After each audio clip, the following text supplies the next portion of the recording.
Direct côté Instagram et côté Facebook, donc je suis en live sur les deux plateformes en même temps. Je vais vous laisser quelques instants pour arriver. C'est mon live 77 sur mon défi 120 jours de live. Alors comme hier, j'ai eu pas mal de petits problèmes de son sur Facebook. Si vous êtes présent sur Facebook, faites-moi un petit coucou dans le chat. Dites-moi si vous entendez bien. Sur Instagram hier, apparemment ça s'est bien passé. C'était vraiment côté Facebook. Je suis très heureuse de vous retrouver comme chaque jour pour vous partager l'histoire du soir, pour vous partager les enseignements de ma journée, de mes expériences et ou plus largement de ce qui me vient chaque jour, parce qu'il y a aussi quelque chose de très spontané dans ces lives et c'est aussi ce que j'aime beaucoup, c'est qu'est-ce que j'ai envie de vous partager aujourd'hui spontanément. Et il y a des choses qui me viennent et j'aime beaucoup cette dimension de un jour un message, parce que finalement dans le foisonnement aussi de tout ce qu'on pourrait aborder comme sujet, parfois ça peut être compliqué de faire un choix. Et bien le choix, il est aussi pour moi sous le coup de l'intuition, de l'envie, de l'impulsion, et c'est ça qui est top, c'est de me dire aujourd'hui j'ai envie de vous partager ça. Donc si vous êtes là côté Facebook, faites-moi un petit coucou dans le chat. Idem côté Instagram, dites-moi si vous êtes là en replay, mettez-moi le hashtag replay. Du côté de Facebook, j'ai l'impression qu'on a les mêmes soucis qu'hier, ça marche pas très bien. Bon, je vais continuer côté Instagram. Décidément, c'est un petit peu compliqué en ce moment. Alors, aujourd'hui, j'avais envie de vous parler de cette dimension d'amour, de qu'est-ce que c'est que l'amour. Alors, je vais terminer du côté Facebook parce que ça marche pas. Voilà. Donc au niveau de cette dimension de l'amour, j'avais envie de vous parler de ça. Tout simplement parce qu'on est une génération, nous, ici, j'allais dire en France, parce que c'est vrai qu'on est assez privilégié en France, mais on est globalement aussi en Europe une génération qui n'avons pas connu la guerre. On a vécu une grande période de paix. Et on a aussi été une génération qui avons à plus ou moins grande échelle, on va dire, évidemment il y a toujours une gradation, mais qui avons connu l'expérience de l'amour. Et ça c'est très important, l'expérience de l'amour, parce qu'il y a des générations qui n'ont pas connu l'expérience de l'amour. Il y a des générations qui ont vécu déjà la guerre, et puis aussi il faut savoir que la violence éducative ordinaire, la violence de l'éducation des enfants, dans les siècles passés, elle était extrême, puisqu'on considérait qu'un enfant était mauvais par nature et qu'il devait être corrigé. Il devait être corrigé, d'où les châtiments corporels qui étaient complètement admis, voire encouragés. Et parce qu'on partait de ce postulat que l'enfant était mauvais. Donc à partir de là, si vous voulez, les enfants, qui sont quand même évidemment des futurs adultes, les enfants de ces générations-là ont très peu connu en fait l'amour, la douceur, la bienveillance. Donc la violence éducative de ces époques-là a eu évidemment des répercussions sur plein de choses, et c'est de se dire que nous on a cette chance-là, déjà parce que ça ne cesse d'évoluer au niveau de l'éducation, que notre génération aujourd'hui, la génération de jeunes parents, ils ont vraiment à cœur d'entourer leurs enfants d'amour.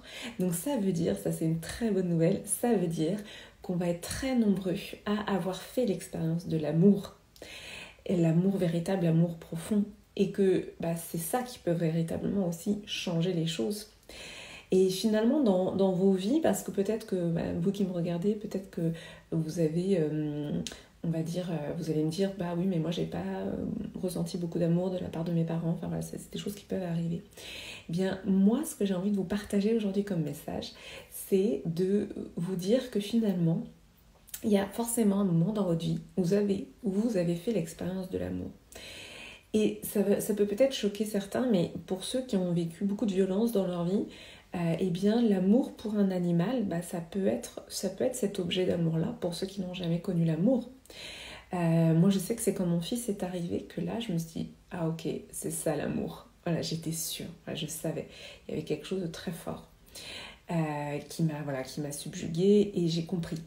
Donc dans votre vie, il y a eu forcément un moment où vous avez fait l'expérience de l'amour. Et même si c'est éphémère, même si ça n'a pas duré, aujourd'hui le message c'est de vous dire déjà de être dans la gratitude d'avoir fait cette expérience de l'amour, d'avoir ressenti l'amour. Parce que le message d'aujourd'hui, c'est de vous dire, l'amour, c'est pas seulement en effet l'amour amoureux, donc l'amour romantique.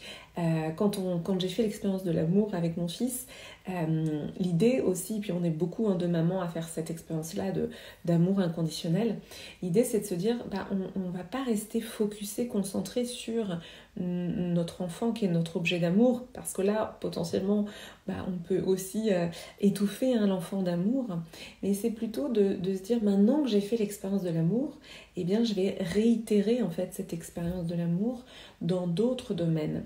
Et là, on touche à cette dimension d'amour qui va au-delà de l'amour pour ses enfants ou l'amour romantique, mais l'amour au sens large.